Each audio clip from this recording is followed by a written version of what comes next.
Eu quero convidá-los para que leiam comigo a segunda epístola que Paulo escreveu aos Coríntios. Eu quero ler capítulo de número 5, a partir do verso de número 14. Segunda epístola de Paulo aos Coríntios, capítulo de número 5, verso 14. A Bíblia Sagrada diz estas palavras: pois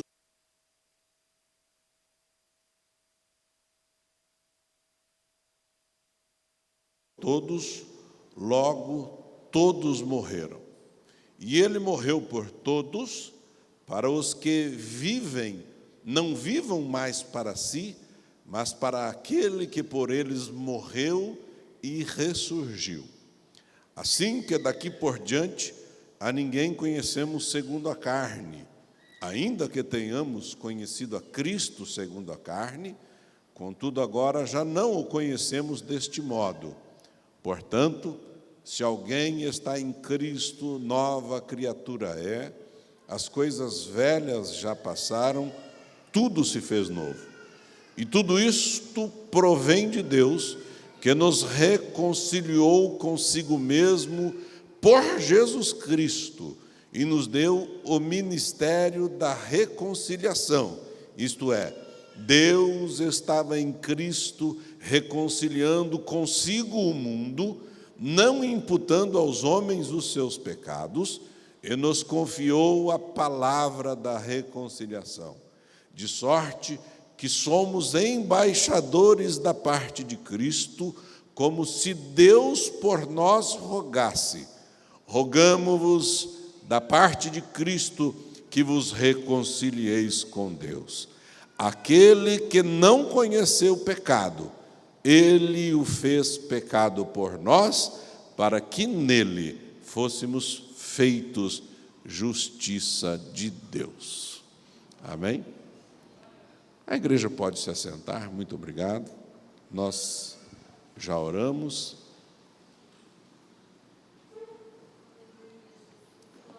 E antes de fazer uso da palavra para a pregação, é necessário que eu faça alguns agradecimentos. Então, desde já eu quero agradecer em primeiro lugar o convite.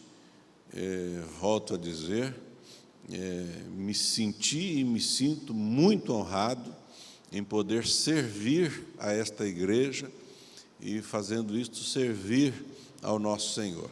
São muitas as pessoas que me acolheram desde ontem, na minha chegada, até este momento. Eu não vou conseguir lembrar o nome de todos, portanto, eu vou agradecer na pessoa do pastor Geloilson, que é o vosso líder aqui, um pastor, um homem de Deus que o Senhor escolheu para estar à frente desse trabalho, e também a irmã Genesi, que é a pessoa que fez o contato e nos convidou. Então, em nome de Jesus, eu agradeço a estes amados líderes, de forma que apresento esta igreja na presença do Senhor. Vim aqui para servi-los e, de algum modo, me vi sendo servido de maneira excelente. Muito obrigado, queridos irmãos, muito obrigado, querida igreja do Senhor.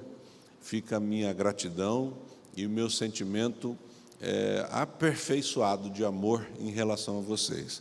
Me considero um membro da segunda Igreja Presbiteriana Renovada de Maringá. Muito obrigado por esse carinho todo. Meus amados, eu preciso lhes pregar a palavra do Senhor, e nós temos meditado desde ontem sobre a questão tempo, e temos dito e, na verdade, reafirmado o que a Bíblia Sagrada nos diz, que há tempo para todo propósito. E ontem nós fizemos algumas observações importantes sobre isso. Hoje pela manhã tivemos a oportunidade de falarmos sobre a oração, que deve ser feita em todo o tempo. E agora eu quero falar sobre algo que deve ser feito de tempos em tempos. A Bíblia nos estimula, nos ensina a passarmos por um processo de autoexame.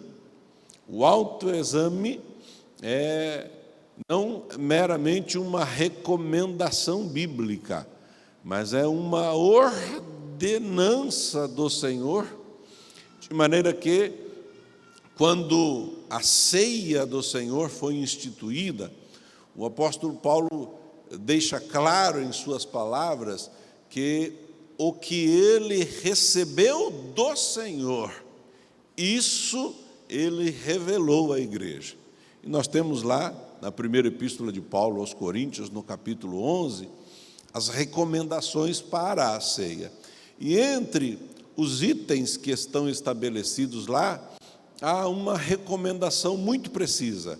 Ele diz: examine-se o homem a si mesmo, examine-se cada um a si mesmo, e então coma e beba, participe da celebração do pão e do cálice, da ceia do Senhor.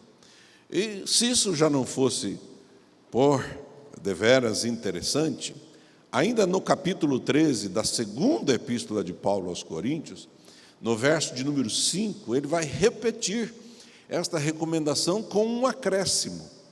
Ele diz o seguinte: examinai-vos a vós mesmos se permaneceis na fé. Ele continua: provai-vos a vós mesmos, ou não sabeis quanto a vós mesmos que Jesus Cristo está em vós? Se não é que já estáis reprovados. De maneira que, por duas vezes, apenas nas epístolas que foram destinadas à igreja que estava em Corinto, a recomendação bíblica é o autoexame. De maneira que nós entendemos que há um lapso de tempo entre a primeira carta e a segunda carta. E na primeira carta ele diz: examinem-se.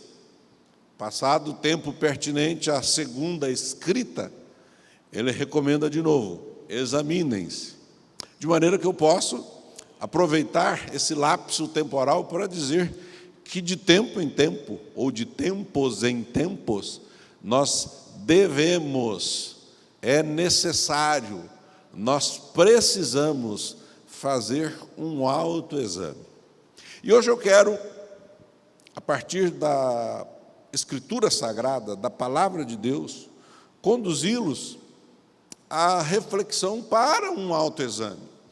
Esse autoexame, ele demanda um critério.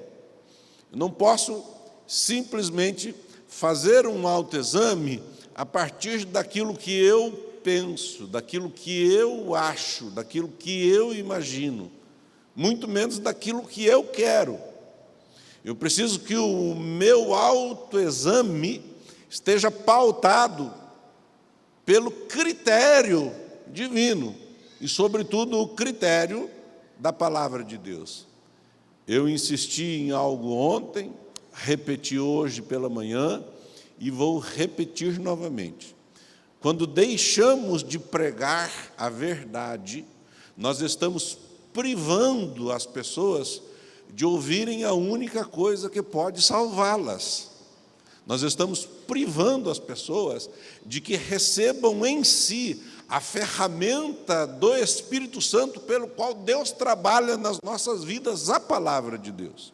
De forma que eu preciso recorrer à Bíblia Sagrada hoje aqui, para que você faça, assim como eu, de igual modo, para que nós façamos um autoexame, para saber se nós estamos na fé ou não. Para saber se o piloto automático nosso não foi acionado e nós já estamos fazendo as coisas por mero costume e hábito e não estamos fazendo por consideração e meditação, por contemplação e adoração, por temor e por obediência e fidelidade. De forma que esse texto vai me ajudar, primeiro, a saber se nós experimentamos aquilo que a Bíblia chama de conversão. Conversão é aquela mudança radical no comportamento e na vida que é reconhecido como um fato. Jesus chama isso de novo nascimento. Todos conhecem aquela bela história do encontro de Jesus com Nicodemos, que está descrita lá no capítulo 3 do Evangelho de João, e Jesus faz uma afirmação poderosíssima a Nicodemos. Ele diz: olha, necessário vos é nascer de novo. E aquele ambiente que estava saturado por uma sabedoria de caráter divino, tenta ser, de alguma forma, rebatido com cogitações meramente humanas. A Bíblia diz que ele faz aquela pergunta que a nós hoje soa completamente deslocada. Ele diz: porventura pode um homem voltar ao ventre da sua mãe e voltar a nascer? E Jesus lhe dá uma resposta bastante dirigida. Tu és mestre em Israel e não sabes destas coisas? O que é nascido da carne é carne, mas o que é nascido do Espírito é Espírito. Por isso eu vos disse: importa-vos nascer de novo. A isso nós chamamos de conversão, a isso nós chamamos de transformação. E eu vou usar uma palavra específica aqui. A isso nós chamamos de mudança. A conversão é uma mudança radical na vida do ser humano quando ele tem uma experiência com Jesus. E esse texto que eu acabei de ler, ele vai nos descrever pelo menos alguns pontos importantes, 6 pontos importantes, que nos ajudam a saber, a tirarmos a prova real, se de fato nós experimentamos estas mudanças. E eu vou começar aqui de maneira bastante clara. Essa é uma mensagem simples, eu disse ontem e vou repetir. Eu não vim aqui trazer curiosidades bíblicas, não é a minha intenção. Não vim aqui também para, de alguma maneira, deixar que se sobressaia a sua atenção para a maneira como eu prego. Não tenho intenção alguma de que os irmãos me achem um bom orador, não é isso. A minha intenção hoje aqui é trazer toda a verdade de Deus para a sua vida, porque a palavra de Deus é a ferramenta do Espírito que pode fazer a diferença no tempo, isto é, aqui e na eternidade, a partir daqui. De forma que eu quero que você considere primeiro, a primeira mudança que ocorre na vida daquele que experimentou algo com Jesus, é uma mudança que eu vou chamar de mudança de motivação. Está aqui no verso de número 14. Vou ler para os irmãos. Segunda Epístola de Paulo aos Coríntios, capítulo 5, verso 14. A minha versão, ela diz o seguinte: pois o amor de Cristo nos constrange. Esta palavra constranger, ela significa nos impulsiona. O amor de Cristo nos leva a termos uma atitude diferente.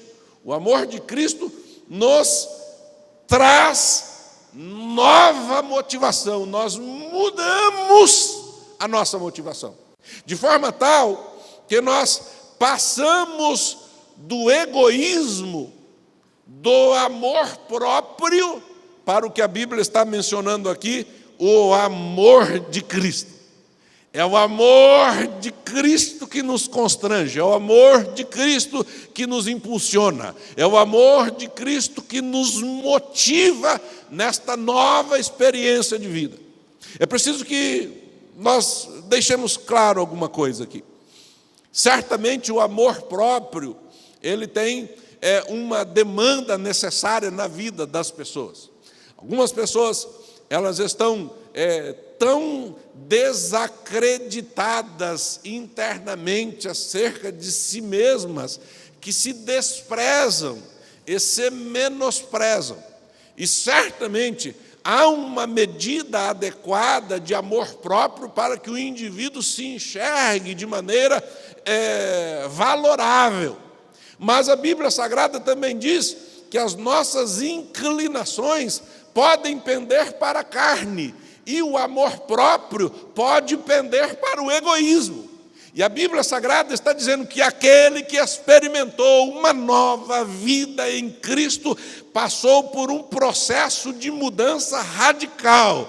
Ele mudou a sua motivação. E a sua motivação não está mais no egoísmo e nem no amor próprio. A sua motivação está no amor de Cristo. É importante que você entenda que motivação é um impulso inicial que te leva a fazer alguma coisa. Algumas pessoas estão agindo por motivações equivocadas. E me permitam dizer isso com bastante zelo. Quando Paulo escreveu a sua epístola aos Filipenses, lá no capítulo de número 1, verso de número 14, ele diz assim: muitos dos irmãos no Senhor, tomando ânimo, isso é, recebendo alguma motivação com as minhas cadeias, ousam falar a palavra mais confiadamente, sem temor. Paulo estava aprisionado, e o fato de que ele ainda estava corajoso com a missão fazia com que os irmãos também se tornassem corajosos. Mas observem o que ele diz no verso de número 15. Ele diz: verdade é que também alguns pregam a Cristo por inveja e porfia. Isto é, com motivações erradas, equivocadas. Motivações que nascem de um ego descontrolado, de um egoísmo inflado, de uma ação que visa a sua própria pessoa e não a glória de Cristo. A Bíblia Sagrada nos diz que a primeira mudança daquele que experimentou de fato uma conversão com Cristo é a mudança de motivação. E essa mudança de motivação parte do amor próprio para o amor de Cristo. É o amor de Cristo que nos impulsiona. É o amor de Cristo que te impulsiona. É o amor de Cristo que impulsiona o verdadeiro convertido. Pastor, essa palavra é uma palavra dura. Então se segure, porque vai ficar mais duro ainda. Primeiro, uma mudança radical na motivação. Eu preciso lhe perguntar o que lhe motiva. A Bíblia diz que a mudança no cristão é o amor de Cristo nos constrange, nos impulsiona, nos leva a fazer o que fazemos.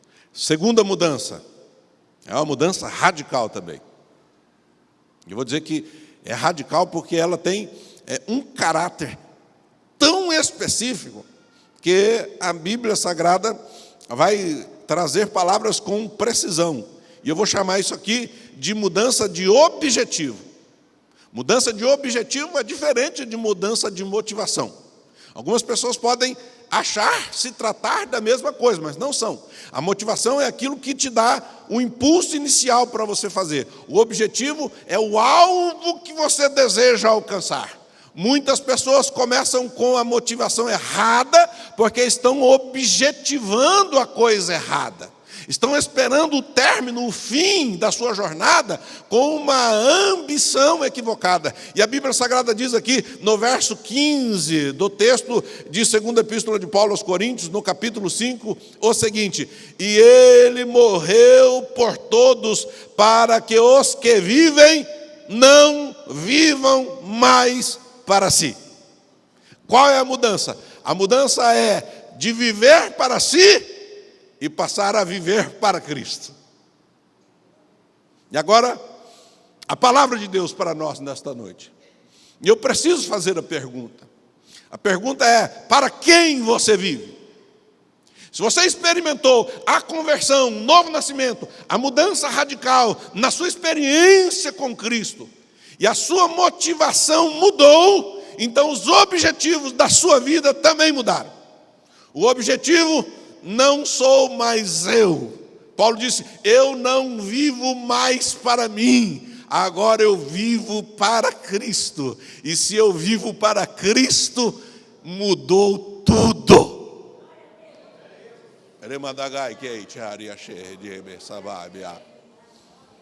Mudou tudo. Mudou tudo. Porque o texto vai usar uma expressão poderosíssima. Ele morreu por todos. E se há um exemplo de renúncia para alcançar um propósito, um objetivo, esse modelo de renúncia está em Cristo. A Bíblia Sagrada diz lá em Filipenses que, existindo na forma de Deus, não tomou por usurpação o ser igual a Deus e assumiu a forma de homem, e como homem foi obediente até a morte de cruz, pelo que Deus o exaltou soberanamente e lhe deu um nome que é sobre todo nome. O objetivo foi atingido, e no afã de atingir o objetivo da missão que Deus lhe deu, ele renunciou a si mesmo em prol dos seus irmãos e do Pai. Se alguém experimentou, de fato, um relacionamento novo com Jesus, ele mudou a sua motivação. O seu motivo não é amor próprio, o seu motivo é o amor de Cristo. E o seu objetivo não é mais viver para si mesmo, é viver para Cristo. Eu disse que não era uma mensagem complexa, é uma mensagem simples. E, sobretudo, é a palavra de Deus. E a palavra de Deus tem essa propriedade. Você pode fazer 3 coisas aqui com o que você está ouvindo. E me permitam dizê-lo sem parecer deseducado, não é? Ou sem educação. Tá? Então eu falo isso, embora com um aspecto de gravidade, por gentileza, creia-me, faço com muito amor. Você pode ter 3 atitudes. Quais são as atitudes, pastor? Primeiro, ignorar o que eu estou lhe falando. Na sua mente você pode dizer aí: quem é esse bobão? Quem é esse tontão? Quem é esse cara? Por que é que ele está achando que ele pode falar isso? É uma atitude, ignorar completamente. A segunda atitude é ouvir e até concordar, mas desobedecer. Achar que isto não é para você, isto não é para mim, isto não me serve, isto pode ser até verdade, mas ainda não estou pronto, ou pior, eu não quero, e desobedecer. E a terceira atitude, que seria a mais sensata, é ouvir, crer e pedir misericórdia de Deus para obedecer. E o Senhor está falando que é preciso mudança de objetivo de vidas. Eu não sei qual é o objetivo da sua vida, mas eu sei o que a Bíblia diz que deve ser o objetivo das nossas vidas.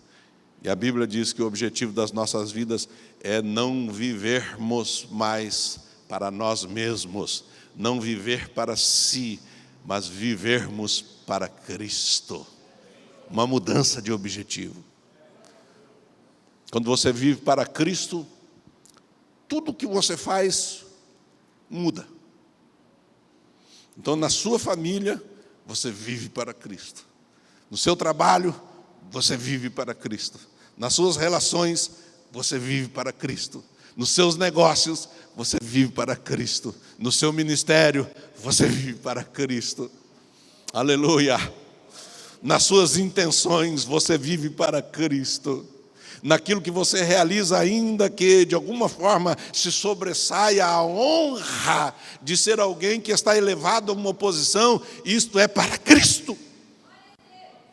E a atenção da sua vida é projetada para Cristo. De maneira que eu trago a você hoje aqui a possibilidade e a oportunidade, segundo a palavra de Deus, de fazer um autoexame. Qual é a tua motivação?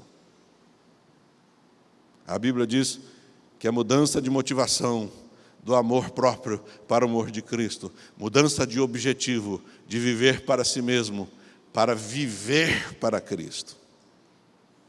Terceiro, está aqui no texto, hoje eu não vou me demorar muito, e esse aqui é impressionante. A Bíblia Sagrada diz que há uma mudança tão radical, que depois da mudança de motivação, depois da mudança de objetivo, há uma mudança de padrão. Mudou o padrão. Presta atenção nisso aqui, irmãos. A Bíblia Sagrada diz aqui, no verso 16, o seguinte: assim que daqui por diante a ninguém conhecemos segundo a carne, ainda que tenhamos conhecido Jesus Cristo segundo a carne, contudo agora já não o conhecemos deste modo. Mudou o padrão. Qual o padrão? O padrão humano para o padrão divino. Mudou o padrão. Mudou o padrão do padrão terreno para o padrão celestial. Mudou o padrão. Mudou o padrão do padrão carnal para o padrão espiritual. Mudou o padrão. Mudou o padrão da vista, daquilo que se vê, para a fé. Mudou o padrão. A Bíblia Sagrada diz que o cristão vive um padrão completamente diferente e que choca o mundo. Choca o mundo de tal maneira que aquele que não é espiritual não é capaz de conceber e nem contemplar aquilo que concebemos e contemplamos, porque não estamos mais debaixo do mesmo padrão, é outro padrão. Querida igreja do Senhor Jesus Cristo, nessa noite eu quero convidá-los para que as vossas fé, a vossa fé, ela se transforme, segundo a mensagem da palavra de Deus, para uma fé que não vive pela vista, mas segundo o padrão de Deus, pela fé de uma nova perspectiva. Não é mais humana, ela é celestial, ela não é terrena, ela é divina, ela não é carnal, ela é espiritual, de maneira que, por conta deste novo padrão, eu posso aplicá-la de uma maneira que as outras pessoas considerariam loucura, mas para aqueles que são salvos, a olham como o poder de Deus. Eu digo em nome do Senhor Jesus, não porque eu posso ou porque tenho a capacidade, não, mas porque mudou-se o padrão, e agora não é pela vista, é pela fé. Em nome do Senhor Jesus, receba cura de enfermidades. Em nome do Senhor Jesus, receba solução de problemas. Em nome do Senhor Jesus, receba renovo espiritual. Porque não é pela vista, é por outro padrão, é pela fé.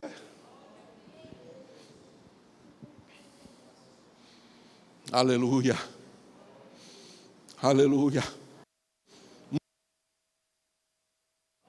Examinai-vos a vós mesmos se permaneceis na fé, se é que vocês estão na fé. Isso foi o que Paulo disse, estou repetindo as palavras, obviamente me incluo nisso. Como é que eu vou verificar isso, pastor? A conversão aconteceu? Aconteceu? Essas mudanças sobrenaturais na sua vida? Uma mudança de motivação, uma mudança de objetivo, uma mudança de padrão. Mudou-se o padrão, irmão. Vou lembrar você mais uma vez. O crente não anda pela vista. O crente anda pela fé. O crente não anda pelo que se vê. O crente anda pelo que ele crê. E o crente não crê em qualquer coisa. O crente crê no que a palavra de Deus lhe ensina. E nós mudamos de padrão. Quarta coisa, E aqui é muito interessante, irmãos. A Bíblia vai falar sobre uma mudança de status.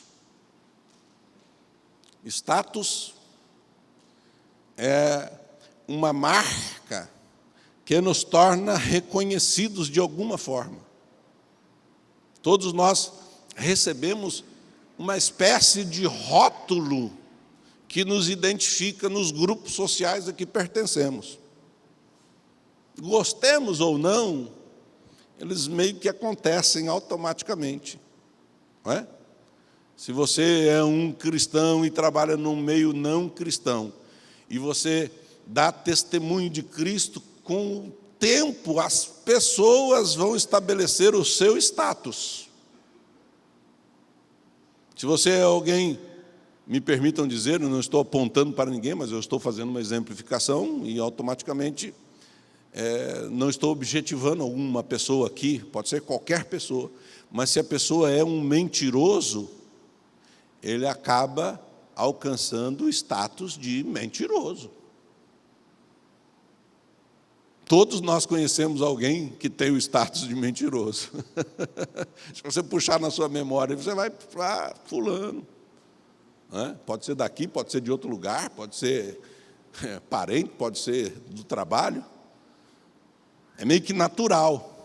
Só que a Bíblia Sagrada diz que quando você experimenta uma conversão, existe uma mudança radical de status. Eu vou ler para você. Esse é o texto talvez mais conhecido desta porção que eu li, o verso 17.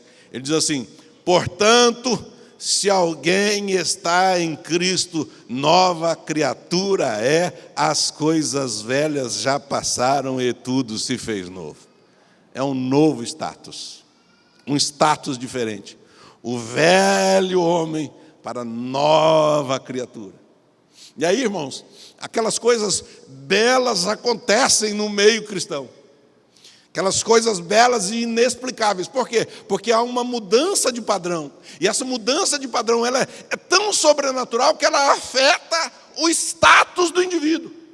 E aí nós vemos um ex-alguma coisa, um ex-drogado, um ex-viciado, um ex-traficante, um ex-assassino, um ex-filho da dirigente do círculo de oração, um ex-filho de pastor, para um cristão. Para alguém que assumiu a sua vida diante de Cristo como alguém que está motivado pelo amor de Cristo, por alguém que está objetivando viver para Cristo, por alguém que está num estado completamente diferente de enxergar a vida, porque o padrão não é mais terreno e sim celestial. Alguém que está experimentando um status novo, irmão de Jesus, filho de Deus, cristão. Aí você tem pastores que são ex alguma coisa. Mudança de status. Maridos que são ex alguma coisa. Esposas que são ex alguma coisa. Membros de igreja que são ex alguma coisa, mas agora são cristãos, estão em Cristo, mudou-se completamente o status. Eu não sei pelo que você era reconhecido, mas eu posso dizer com todas as palavras, não são minhas, repito, são as palavras de Deus. Quando alguém experimenta uma relação com Cristo, há uma mudança sobrenatural. E hoje nós estamos sendo convocados para um autoexame. E a medida com que medimos, a régua com que medimos, o autoexame que fazemos, é a palavra de Deus. Mudança de status, nova criaturas. As coisas velhas se passaram e tudo se fez novo. Quinta mudança. Eu disse que ia terminar rapidamente. Eu vou terminar. Quinta mudança. Está aqui no verso 18 a seguir. Uma mudança de relacionamento. Mudamos completamente o relacionamento com Deus. Vou ler para você o versículo. Diz assim: e tudo isto provém de Deus, que nos reconciliou consigo mesmo por meio de Jesus Cristo. Partiu dele. Foi Deus quem olhou em nossa direção e Ele disse: eu quero reconciliação, eu quero um relacionamento novo. E como era esse relacionamento? Eu vou mostrar para você a partir de um texto que está lá na epístola que Paulo escreveu aos Romanos, um texto muito conhecido, está no capítulo 5. No capítulo 5, nós recebemos alguns adjetivos, e são adjetivos bem duros. Capítulo 5, verso de número 6, ele diz assim: olha, porque Cristo, estando nós ainda fracos, morreu a seu tempo pelos ímpios. Primeiro adjetivo que nós recebemos: ímpios. Ímpio é aquele que não pratica a piedade. O pio é o piedoso. O ímpio é o impiedoso. O impiedoso é o mal. É aquele que está praticando a impiedade. É aquele que está, de alguma forma, produzindo maldades. E a Bíblia Sagrada diz que Deus olhou para nós quando estávamos nessa condição de impiedosos, de ímpios, de maus, de pessoas cujos méritos estavam apontando para um fim trágico. Mas Deus disse: eu vou reconciliá-los comigo, vou trazê-los para um novo relacionamento. De maneira que a Bíblia Sagrada diz que Ele fez isso por meio de Cristo. E Cristo, estando nós ainda fracos, morreu ao seu tempo pelos ímpios. Então nós estávamos nesse tipo de situação. O texto vai avante. O verso seguinte vai nos dizer assim: dificilmente morrerá alguém por um justo, embora alguém possa se animar a morrer pelo bom. Verso 8: mas Deus prova o seu amor para conosco em que Cristo morreu por nós, sendo nós ainda pecadores. É o segundo adjetivo que nos é dado. Primeiro, ímpios, impiedosos, praticantes do mal. Segundo, pecadores. Gente que está errando completamente o objetivo. Do ponto de vista das definições, pecado é exatamente isso: errar o alvo, não alcançar o objetivo para o qual você foi criado. Se nós estamos vivendo como pecadores, nós estamos completamente longe do objetivo que o Senhor tem para nós. Agora a Bíblia Sagrada vai acrescentar um valor de decréscimo pior ainda. O verso de número 10 vai dizer assim: pois se nós, quando éramos inimigos de Deus, e esta era a condição que tínhamos no nosso relacionamento, nós éramos ímpios, nós éramos pecadores, mas pior do que tudo, nós éramos inimigos de Deus. Mas a palavra nos diz o seguinte: fomos reconciliados com Deus pela morte de seu Filho, Jesus Cristo. Uma mudança gloriosa de relacionamento. Agora, nós olhamos para Deus e nós o chamamos de Pai. Aleluia. Eu quero convidar você a chamar Deus de Pai. Diga: Pai. Diga, meu Pai. Aleluia. Mudança de relacionamento. A Bíblia Sagrada diz que essa mudança de inimigos para reconciliados, de impiedosos, de praticantes de males para piedosos, praticantes de bem, de pecadores inescrupulosos para pecadores arrependidos e em estado de santificação e mudança à semelhança de Cristo. Aleluia. Eu preciso dizer, eu repito, não me tenham por desafeto, por favor, não me vejam como um pedante e presunçoso. Esqueçam a minha figura. Eu quero que vocês olhem para Cristo. Esta palavra, ela é para mim. Eu acordei de madrugada, algum tempo atrás, insatisfeito. E eu comecei a colocar dúvidas sobre o meu ministério.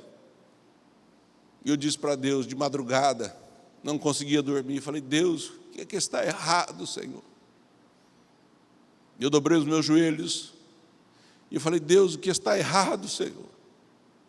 E eu cansei de ficar ajoelhado, eu me sentei e disse, Deus, o que está errado, Senhor? E o Senhor me levou a este texto.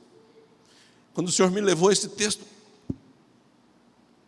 eu me levantei, fui para a cozinha, acendi a luz da cozinha, e tinha um papel e uma caneta, eu sentei e anotei, e Deus foi me mostrando todas estas coisas. E eu ali mesmo disse, Senhor, tem misericórdia de mim. Tem misericórdia de mim, de maneira que esta palavra que eu trago a você, e eu repito, não me tenha por presunçoso. Pelo contrário, esta palavra foi para mim, e eu estou estendendo a você, para que você tenha a mesma oportunidade de se comparar com a medida de Deus. Se você está em Cristo, essas mudanças têm que acontecer. Elas não são ilusão, elas não são figuras de linguagem, elas são a realidade da ação de Deus na nossa história. Há uma mudança fundamental de relacionamento. Nós éramos inimigos e agora somos reconciliados. Aleluia. E por fim, amados, sei que a palavra foi dura, e se eu terminasse assim, ela seria de fato muito dura. Mas o texto vai dizer que Deus, Ele não apenas nos reconciliou, mas nos deu o ministério da reconciliação. E olha que coisa linda. Isto é, Deus estava em Cristo reconciliando consigo o mundo. E aí o texto vai dizer assim, não imputando aos homens os seus pecados. E nos confiou, Paulo está falando obviamente na primeira pessoa do plural, mas automaticamente ele está se referindo a si inicialmente e posteriormente aos coríntios e por extensão a nós.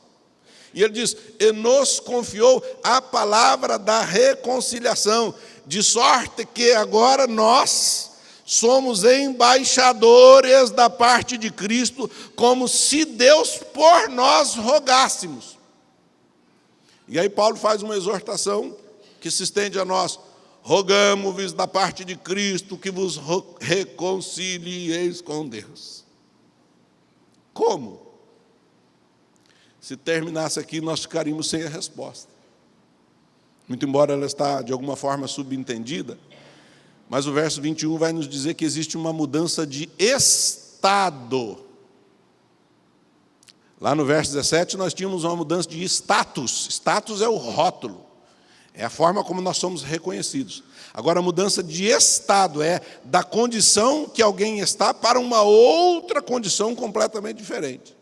E a Bíblia vai dizer que nós somos de injustos para justificados, de perdidos para salvos, de condenados para absolvidos. E Paulo vai repetir novamente, por Cristo. Verso 21, aquele que não conheceu o pecado, isto é, Jesus Cristo, Ele o fez pecado por nós, para que nele fôssemos feitos justiça de Deus. Você se lembra do texto de Hebreus, capítulo de número 2? Texto de Hebreus, capítulo de número 2, verso 16, 17 e 18. O autor aos Hebreus está falando sobre os efeitos da morte de Jesus. E aí ele diz assim, pois na verdade, ele não socorre a anjos, quem? Jesus. Ele Está falando sobre anjos, sobre Moisés, sobre Abraão, sobre o povo de Deus. E ele, nessa linha de meditação, ele diz: pois na verdade ele, Jesus, não socorre a anjos, mas sim a descendência de Abraão, isso é, a homens, neste em particular, aos hebreus, ao povo inicialmente chamado. Depois ele diz: pelo que convinha que em tudo fosse semelhante a seus irmãos, para ser misericordioso e fiel sumo sacerdote naquilo que é de Deus, a fim de fazer propiciação pelos pecados do povo. E o verso 18 diz assim: porque naquilo que ele mesmo, sendo tentado, padeceu, e pode socorrer aos que são tentados, a mim e a você. E agora, a palavra de Deus está dizendo o seguinte: quando nós experimentamos a conversão, o novo nascimento, essa mudança fundamental na vida, nós mudamos de estado. De injustos para justificados.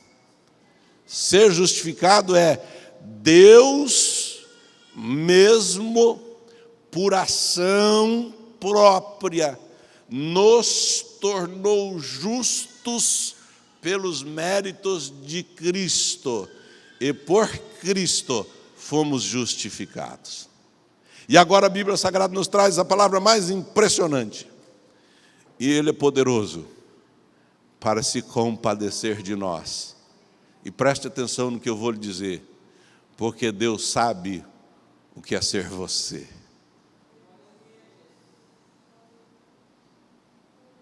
Jesus sabe o que é ser você. Jesus sabe, bem sabido, qual é a sua luta, e contra o que e contra quem você está lutando. E a Bíblia Sagrada diz que Ele pode,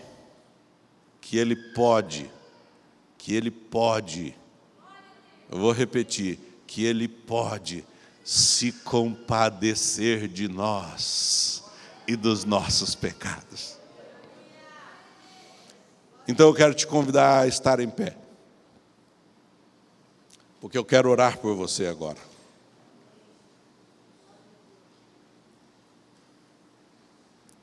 Há um texto em Romanos, me lembrei agora, eu vou ler. Quando Paulo escreve aos Romanos, no capítulo de número 8, ele vai dizer uma coisa lindíssima. Ele diz muitas coisas lindas aqui. Hoje o presbítero Oswaldo, o irmão Oswaldo, me falou que ele ama o texto de Romanos, e de fato, deve amá-lo. E aqui, no capítulo 8, verso 31, o texto diz assim: que diremos, pois, a estas coisas? Se Deus é por nós, quem será contra nós? O Paulo, ou o apóstolo Paulo, o escritor do texto aos Romanos, ele faz uma série de perguntas aqui. Agora veja o versículo 32. Aquele que nem mesmo o seu próprio filho poupou, antes o entregou por todos nós, como não nos dará também com ele todas as coisas? Agora presta atenção, no verso 35, ele diz assim: quem nos separará do amor de Cristo? É uma pergunta. Ele vai fazendo as suas indagações. A tribulação, ou a angústia, ou a perseguição, ou a fome, ou a nudez, ou o perigo, ou a espada? Como está escrito: por amor de ti somos entregues à morte o dia todo, fomos considerados como ovelhas para o matador. Mas em todas estas coisas somos mais do que vencedores por aquele que nos amou. Presta atenção agora na leitura. Pois estou bem certo de que nem a morte, nem a vida, nem os anjos, nem os principados, nem as potestades, nem o presente, nem o porvir, nem a altura, nem a profundidade, nem alguma outra criatura nos poderá separar do amor de Deus que está em Cristo Jesus, nosso Senhor.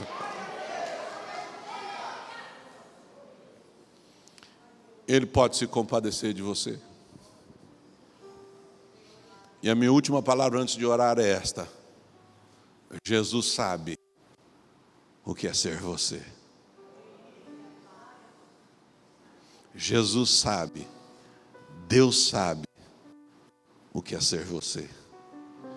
E Ele sabe quais são as suas lutas.